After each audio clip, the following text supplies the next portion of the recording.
질문합니다. 여러분 교회 생활 또 신앙 생활 하시면서 가장 중요한 것이 무엇이라고 생각하십니까? 잊지 말아야 될 핵심이 무엇이에요? 조금 더 좁혀서 질문합니다. 성경에서 가장 핵심이 무엇입니까? 성경의 초점이 어디로 맞춰져 있습니까? 성경의 가장 중요한 초점이 누구에게로 향하고 있습니까? 답이 이제 쉬워지고 있어요. 베드로의 신앙 고백이 무엇이죠? 주는 그리스도시요 살아계신 하나님의 아들이십니다. 하나님의 감동으로 고백한 작품의 열매예요. 그러니까 다시 말씀드리면 우리의 교회 생활, 신앙 생활, 인생사에 있어서 가장 핵심, 잊지 말아야 될 중요한 것은 예수 그리스도이십니다. 할렐루야. 왜 그렇습니까? 그게 중요합니다. 자, 만일 내가 죄가 없다고 하면, 죄가 없으면 죄 값도 치를 필요가 없어요. 죄의 형벌을 받을 이유가 없어요. 그래서 죽지도 않고 모든 고통도 없어요. 모든 악한 일도 없어요. 죄가 없다면. 그러나 우리가 죄인이기 때문에 이 죄를 씻어주신 예수님이 나를 살려주셨고 그 살리기 위하여 값을 치르신 십자가와 부활이 우리의 구원의 핵심입니다.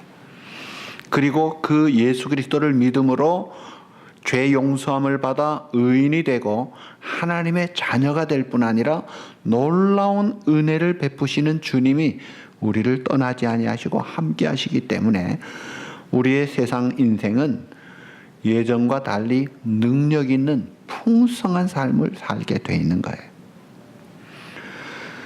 그러니까 예수님의 그 은혜, 예수님의 희생, 예수님의 사랑, 그 십자가, 그 부활의 그 감격, 그것이 뭉클뭉클하고 절감이 되고 내 마음속에서 뜨겁게 용솟음 치려면은 내 본래 모습이 어떠한 존재였나를 제대로 알아야 합니다.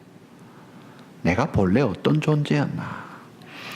한번 굶어본 사람이요, 굶어본 사람이 쌀 한 톨 귀한 줄을 압니다. 밥 한 숟가락 귀한 줄 알아요. 중병에 걸려본 사람이, 암병을 투병해 본 사람이 다른 사람과 달리 중병에 대한 느낌이 다르고 동병상련이라는 게 있어요. 그러니까 우리가 참 내 자신이 누구인가를 제대로 알아야 되는데요. 자, 또 질문합니다. 죄를 고백해서 그 죄를 고백한 것을 기록한 것을 뭐라고 그래요? 고백록 혹은 참회록이라 그래요. 그런데 여러분, 이 지구 인류 역사에 참회록을 쓴 사람이 몇 없어요. 그 중에 대표적인 인물이 누구예요? 가장 알려진 참회록이 어거스틴의 참회록이 있습니다. 그 외에도 톨스토이의 참회록, 또 참회록들이 있지만 그 어거스틴의 참회록도요, 어거스틴이 막 방탕하게 생활할 때 쓴 것이 아니고 예수 믿고 거듭난 사람으로 하나님 앞에 온전히 헌신해서 정말 하나님을 사랑하고 위해서 살아가던 다른 사람들이 성자라고 하던 그때의 참회록을 썼어요. 좀 생각을 해보면요, 사실은 마피아 두목이 참회록을 쓰면은 쓸 게 얼마나 많겠어요. 어디서 어떤 짓을 하고 누구를 죽이고 어떤 잔인한 일을 하고, 야쿠자 두목, 갱단 두목들이 쓰면은 쓸 말이 많고 할 거리가 많은데 그 사람들이 참회록을 씁니까? 안 쓰지요. 왜 성자라고 하는 사람이 참회록을 쓰나요? 그것은 자기의 영적인 눈이 밝아져서 자기의 모습이 더 보이기 시작하니까 옛날에는 털면 먼지가 안 나는 줄 알았는데 여러분 지금 이 조명에는요 털어도 먼지가 안 보여요. 그러나 틈새로 햇살이 쫙 비치면 먼지가 잘 보입니다. 밝은 빛에는 드러나게 돼 있어요. 그러니까 주님 앞에 가까이 가면 갈수록 거룩하신 빛 대신 주님 앞에 나아갈수록 자기가 더 더러운 게 보여지는 거예요. 그래서 사도 바울도 그 고백을 보면 처음에 고린도전서 처음에 쓴 성경이잖아요. 15장에 보면 모든 사도 중에 작은 자라고 했죠. 그가 이제 나중에 감옥 갇히고 나서 에베소서에 쓴 성경에 보면 사도 중에 가장 수고했지만 작은 자라고 했는데 에베소 3장에는 성도 중에 지극히 작은 자라. 그가 마지막 쓴 디모데서에 보면은 나는 죄인 중에 괴수다. 사실은 갈수록 죄를 덜 짓는데 안 짓는데 다른 사람으로부터 성절하고 존경을 받는 위치에 갈수록 더 죄인이 돼가는 모습을 봅니다. 왜 그래요? 자기가 더 잘 보이니까 그래요. 그래서 여러분 사실은 성 어거스틴의 참회록을 한번 꼭 보십시오. 제가 이것을 필독서로 제자훈련 때 숙제를 냈더니 어떤 분이 내 나이 50이 넘어서 이거 읽은 게 참 후회가 될 정도로 너무나 은혜를 받았습니다. 너무나 좋습니다. 우리가 생각 못하는 구석까지 보게 만들어주는 그런 면들이 있어요. 그러니까 내가 누구인가를 제대로 알면 알수록 하나님의 은혜가, 하나님의 사랑이, 하나님의 희생이 왜 그랬고 얼마나 귀하고 얼마나 충만한지를 더 깨닫고 그래서 우리의 삶이 더 활력 있게 더 감사하면서 살아갈 수가 있는 거예요. 자, 머리 좋은 사람이 나를 진단해서 똑똑한 사람이 너는 누구다고 해도요 그건 믿을 수가 없어요. 그런데 이 성경이 하나님의 감동으로 기록된 정확한 진리의 말씀이 우리를 진단하는 말씀이 나옵니다. 네가 어떤 사람이냐? 인간이 어떤 존재냐? 정확하게 진단을 해요. 이건 변치도 않아요. 그 진단이 오늘 저와 여러분 읽은 말씀이에요. 자, 로마서 3장 10절에 보니까 의인은 없나니 한 명도 없다고 했어요. 그 다음에 뭐라고 했어요? 깨닫는 자도 없고 하나님을 찾는 자도 없고 그게 인간에 대한 성경의 진단서예요. 다 치우쳐 함께 무익하게 되고 선을 행하는 자는 없나니 하나도 없도다. 우리가 보기에는 착한 사람 많은데 법 없이 사는 좋은 사람 많은데 라고 우리는 보는데 성경은 한 명도 없다 이거예요. 뿐만 아니라 로마 3장 13절에 보시면 사람의 목구멍은 열린 무덤이라고 했어요. 여러분 무덤 속에 뭐가 있죠? 사람이 죽은 시신이 있어요. 이 썩은 시체에서 냄새와 그 악취가 올라오는 그 썩은 이게 우리 목구멍이래요. 나오는 게 썩은 시체 썩는 그 목구멍이다. 혀로는 속임을 일삼고 얼마나 간사하고 잘 속이는지 기가 막혀요. 독사 저리 가라 이거예요. 그 입술에는 독사의 독이 있어서 촥촥 뿜습니다. 독사의 독을 팍 뿜을 때 맞으면요 사람이 죽는 수가 있어요. 치명타를 가합니다. 근데 본인들은 몰라요. 독사의 독을 촥촥 품으면서도 아무렇지도 않아요. 그게 사람이에요. 입에는 저주와 악독이 가득하고 그 발은 피 흘리는데 빠르고 재빠르게 죄를 빨리빨리 짓고 많이 짓고 파멸과 고생이 있고 평강의 길을 알지 못하고 눈앞에 하나님을 두려움도 없고. 좀 너무한 것 같지 않아요? 제가 우리 제자 훈련할 때 이 성경을 읽으니까 어느 여집사님이 너무합니다. 우리가 이렇게 악한 사람은 아니잖아요. 항의를 하는 그 집사님이 생각이 나요. 그러게요. 어떻게 집사님 입이 그렇게 열린 무덤, 독사의 독이라고 하죠. 근데 성경은 거짓말을 안 합니다. 우리가 드레스업하고 점잖게 교양으로 예절로 품위로 지키고 있어서 지금은 독사의 독이 안 나가지만요, 그 딱 가운만 벗으면요 여전히 열린 무덤이요, 독사의 독, 시기 질투 파멸이 펑펑 나가는, 그게 우리 인간의 모습이에요. 그러니 사람에게 소망이 없는 거예요.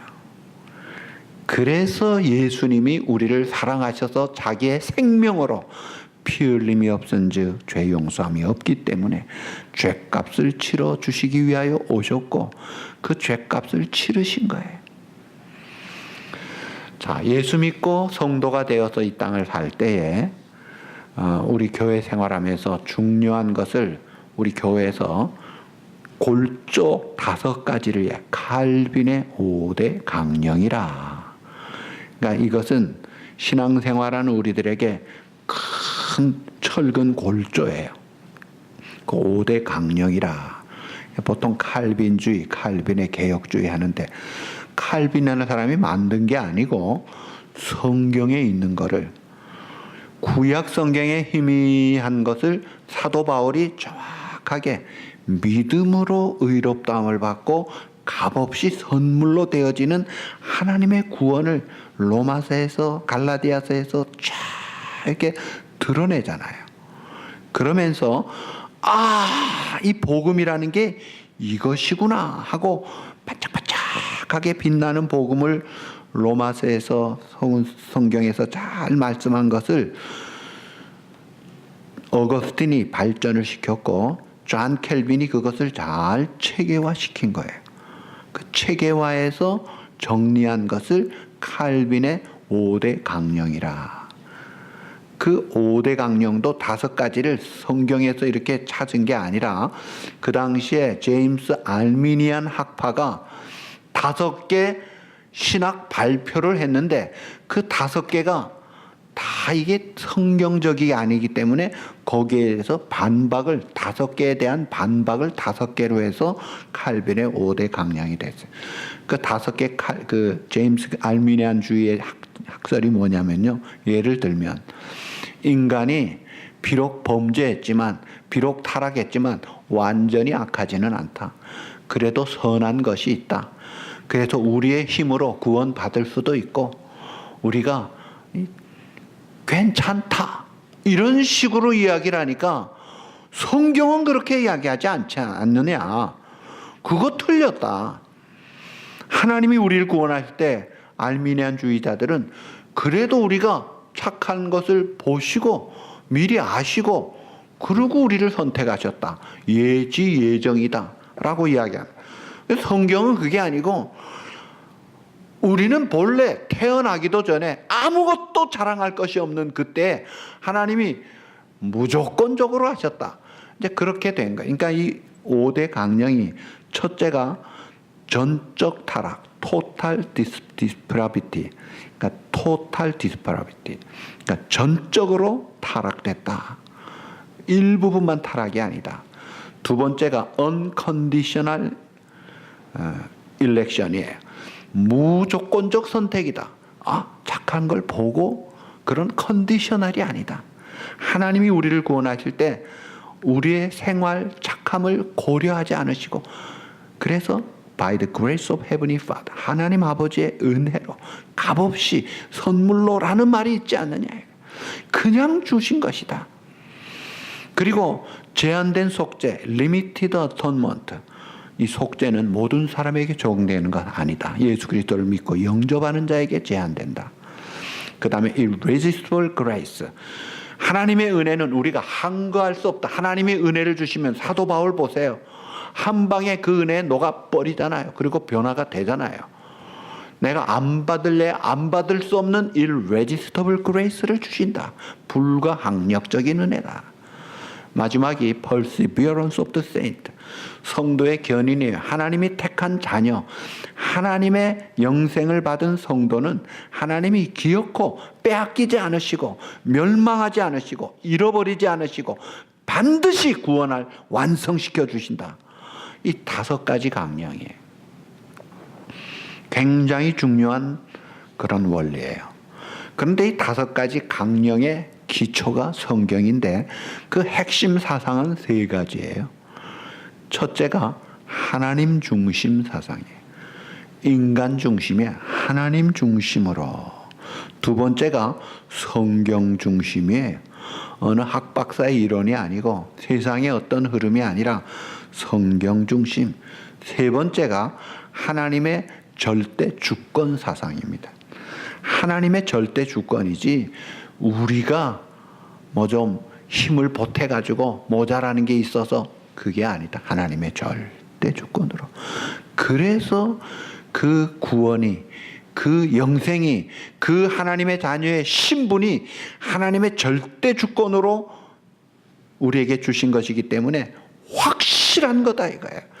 그래서 구원의 확신을 가지고 든든한 믿음과 확실한 미래의 소망을 가지고 오늘의 삶을 정말 감사하면서, 그리고 할 말이 없는 하나님의 은혜를 받았기 때문에 겸손할 수밖에 없게 그렇게 하나님이 우리를 인도하신다 이거예요. 만약에 자력구원, 내가 그래도 착하고 힘이 있어서 구원받았다 그러면 자랑할 만하잖아요. 교만해도 누가 뭐라 할 수가 없잖아요. 그게 아니다 이거예요. 자, 이 5가지 total depravity, 이 T, 그 다음에 unlimited election, U, 그 다음에 limited, unconditional election이죠. U, unconditional, condition이 아니고 unconditional, 무조건 선택. 그 다음에 제한된, limited atonement, 제한된 속죄. irresistible, I, irresistible grace. perseverance of the saint, P. 그래서 TULIP. 이 칼빈의 5대 강령을 그래서 튤립, 봄에 호담스럽게 피는 그 꽃, 그 튤립 강령이라 그렇게 합니다. 그 5가지 강령이 오늘 우리의 신앙생활의 골조예요. 집으로 말하면 이게 철근 골조들이 되어 있는 거예요. 그 중에 제일 중요한 것이 1번입니다. 왜냐하면 이게 기초요, 출발이에요. 성경이 뭐라고 말합니까? 로마 3장 23절 따라합시다. 모든 사람이 죄를 범하였음에 하나님의 영광에 이르지 못하더니. 아멘. 성경이니까 아멘 하는 거예요. 하나님의 말씀이니까. 성경이 우리에게 증거하는 말씀이에요.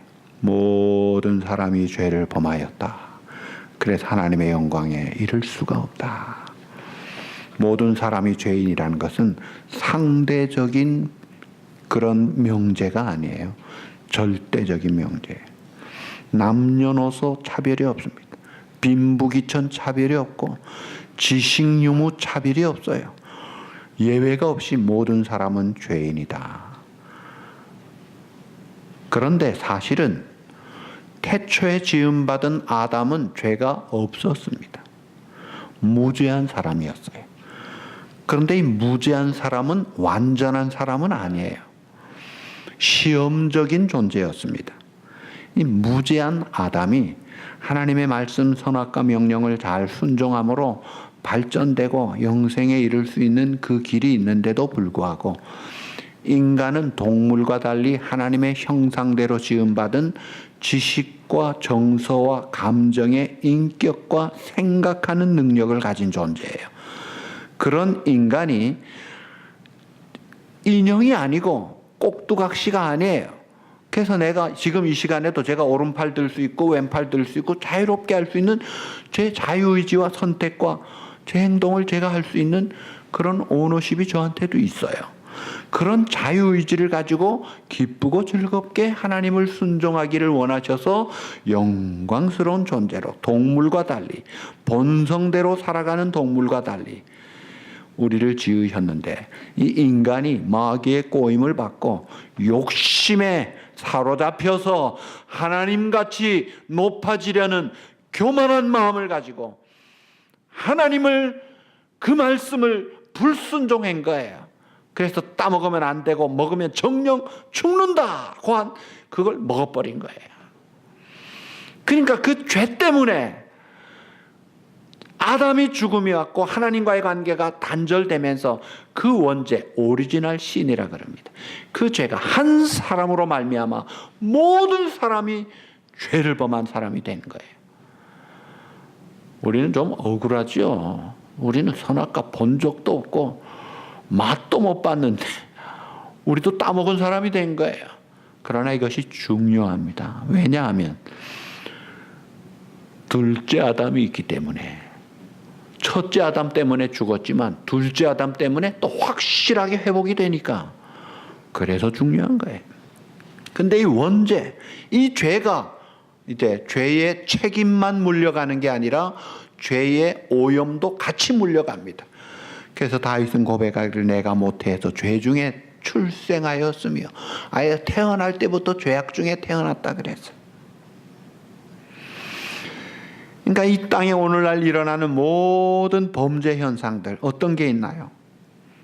동성연애 얼마나 참 비참한 걸 가져오는 멸망의 길인데도 뻔뻔스럽게 공개적으로 합법화 시켜가면서 교회까지 앞장서 가지고 그 일을 합니다. 사람을 죽이고 잔인하게 아주 교묘하게 거짓하고 사람을 착취하고 얼마나 사람을 짐승 취급하고 그래서 한 사람이 수많은 사람을 죽이고도 눈 하나 깜짝 안 하고 북한 같은 나라 보십시오. 그 몇 극소수의 사람들이 그 인민들을 인민이 우리의 최고의 존재입니다. 인민을 위한 천국을 만들겠습니다. 말은 그렇게 하면서 얼마나 죽여나갑니까? 그런 모든 악한 죄들이 사실은 이 원죄로부터 온 거예요. 그 원죄가 오늘 현실적으로 나타나는 표현일 뿐이에요. 그 원죄가 우리 모두에게 있기 때문에 우리도 마찬가지. 우리도 얼마든지 어이구 저 사람 못된 애가 아니라 나도 못될 수 있는 사람이에요. 하나님과의 영적 관계가 단절이 되고 이제는 회복 불가능, 죽을 존재가 아니라 죽었다는 존재가 된 거예요. 그런데 우리 속에 하나님이 양심을 주셨어요. 그래서 조폭들이 나쁜 짓을 하면서도 야 우리 양심대로 나누자 양심을 주장하면서 공평하게 하자고 그래요. 양심은 살아있는 거예요.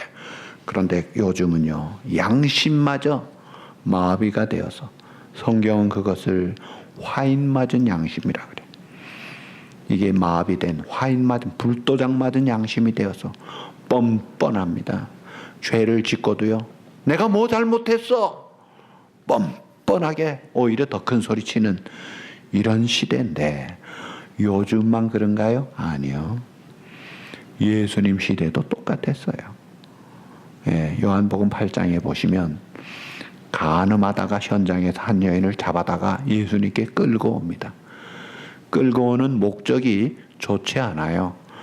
아, 죄를 없애자, 사회를 정화하자 그런 목적이면 얼마나 좋겠어요. 그게 아니고 예수님을 고소할 죄목을 만들려고 함정을 파놓고 오는 거예요.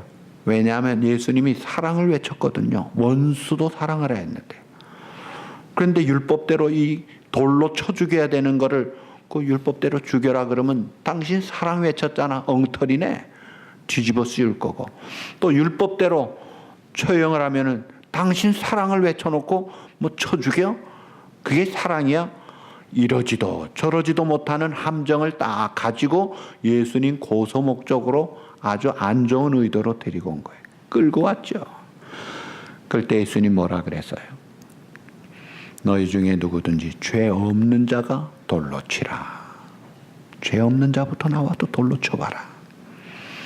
근데 요한복음 8장 9절에 보시면 그 예수님의 말씀, 저희가 이 말씀을 듣고 양심의 가책을 받아 어른으로 시작하여 젊은이까지 하나씩 나가고 오직 예수와 그 가운데서는 여자만 남았더라.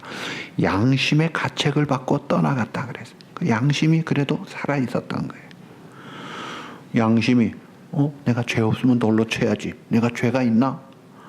보니까 죄가 있거든요. 다시 말하면 이 현장에서 잡아온 여인은 들킨 죄인이에요. 근데 돌 들고 있는 자기는 안 들킨 똑같은 죄인이더라 이거예요. 그러니까 세상 사람은 다 죄인인데 두 가지 죄인이에요. 안 들킨 죄인이 있고 들킨 죄인이 있어요. 들킨 죄인은 감옥에 갑니다. 벌을 받습니다. 안 들킨 죄인은요, 떳떳합니다. 그리고 정죄합니다. 저거 못됐어. 근데 죄인이에요. 근데요, 좀 이상한 독재 나라에 가면요, 사실은 의인들이 사실은 감옥에 더 갑니다. 필립 얀시의 은혜라는 책에 보면 그 아프리카의 독재 국가에 가보니까 정말 바로 살겠다는 그런 사람들은 다 잡아다가 감옥에 가죠. 세상이 그런 세상이에요. 자, 그런데 들켰던 안 들켰던 법적으로 법을 집행할 만한 죄가 있던 없던 관계없이 하나님의 시선, 그 불꽃같이 중심과 생각까지 하시는 하나님의 시선 앞에서는 똑같이 죄인이에요. 우리가 보기에는 이 사람이 낫네, 이 사람이 착하네, 이 사람은 법 없이도 살 수 있네, 난 양심에 거리낌이 없네 하는데 하나님의 불꽃 같은 눈앞에서는 똑같이 죄인이에요. 예레미야 17장 9절에 보면 만물보다 거짓되고 심히 부패한 것이 인간의 마음이라고 했습니다. 그래서 모든 사람이 죄를 범하여 하나님의 영광에 이를 수 없는 존재라. 지식도 정서도 의지도 인격도 다 망가진 영적 사망자가 인간이라는 거예요. 그러니까 회복 불가능, 재기 불가능. 이게 본래 인간의 모습에 대한 성경의 진단이에요. 자, 좋은 나무에서 좋은 열매를 맺는데 나쁜 나무에서 어떤 열매 맺어요? 나쁜 열매를 맺잖아요. 근데 인간이 본래 죄인이기 때문에 죄의 열매가 맺혀지는 거예요. 성령의 열매, 의의 열매, 거룩한 열매가 안 맺혀져요. 그러니까 본래 타고난 그런 옛사람의 인간 가지고는 되지가 않아요. 이 전적 타락, 토탈 디스퍼러비티, 이 전적 타락은요, 전적 디서빌리티, 무능력을 가져왔습니다. 그래서 선을 행할 능력이 없는 존재가 인간이에요. 자, 로마서 7장에 보면 사도 바울이 고백하기를 오라 나는 따라합시다. 곤고한 사람이로다. 이 곤고한 사람이라는 표현을 했는데 이게 뭐냐면 사망의 몸에 묶여있는 사람이란 말이에요. 로마의 사형법 중에 가장 참 최고 사형법 중에 산 사람을 빨가벗겨서 죽은 사람 시체와 맞붙여 놓고 꽁꽁 묶어가지고 꼼짝 못하게 하고 광야에 버리는 벌이 있어요. 그러면 산 사람은 살아있는데 빨가벗겨가지고 시체하고 묶여가지고 있으면서 그 시체에 썩은 것이 들어와가지고 자기를 썩게 만들고 부패하게 하면서 그러면서 자기는 이제 시체가 돼가는 거예요. 그 고통 속에 죽게 만들. 그러니까 이 사도 바울이 오라 나는 곤고한 사람이로다 이 말이 사망의 몸이로단 말인데 이게 죽은 시체에게 붙어가지고 꼼짝 못하고 묶여있어 아무것도 할 수 없는 무능력한 존재로 된 그런 나다. 이게요 순교를 각오하고 감옥 안에 있는 그런 바울의 고백이 그랬다면 오늘 우리도 마찬가지 아니냐 이거예요. 그게 인간의 현 주소의 모습이에요. 중생이라는 것은 born again, 다시 태어나는 거예요. 그러니까 예수 믿고 거듭난다. 아유, born again? 거듭났습니까? 자, 이 중생, 이 거듭중자예요. 무거울 중이 아니고 거듭중, 다시 태어나는 것인데 이 중생이라는 것은 사람 본래 타고난 옛사람이 바뀌어진 것이 아니고 그 옛사람은 그대로 있습니다. 모든 사람의 옛사람은 그대로 있어요. 예수 믿어도 죽을 때까지 그대로 있어요. 그런데 예수 믿으면 믿는 순간에 하나님께로부터 새 생명이 오고 새 사람으로 다시 두 번째 새 사람이 태어나는 거예요. 그것이 거듭난 사람의 영혼이에요. 그래서 우리 안에 옛 사람도 그대로 있고 거듭난 새 사람도 같이 있어요. 그런데 이 옛 사람은 내가 죽는 순간에 끝이에요. 그러나 새 사람은 영원한 새 사람이에요. 이 거듭난 새 생명은 예수 그리스도의 피로 씻음받은 새 생명이기 때문에 에덴 동산의 아담보다도 월등합니다. 아담은 죄가 없다가 죄를 지을 가능성이 있고 결국 타락하고 그는 죽었지만 거듭난 새 생명은 의롭다함을 받은 하나님께로부터 난 것. 그래서 영원한 생명이에요. 이건 이제 죄와 관계없는 생명이에요. 그런데 우리 성도가 이제 옛사람, 새사람을 같이 가지고 사는 그런 생이기 때문에 옛사람을 죽이는 거예요. 그래서 내가 산 것이 아니요 하는 것은 옛사람이 산 것이 아니요 내 안에 그리스도께서 사신 것이고 나는 날마다 죽노라 하는 것은 내 옛사람은 죽어야 되는 거예요. 이게 점점 죽어가는 거예요. 그리고 새 사람이 점점 더 예수 그리스도로 충만하게 이 성화 과정이 있는 거예요.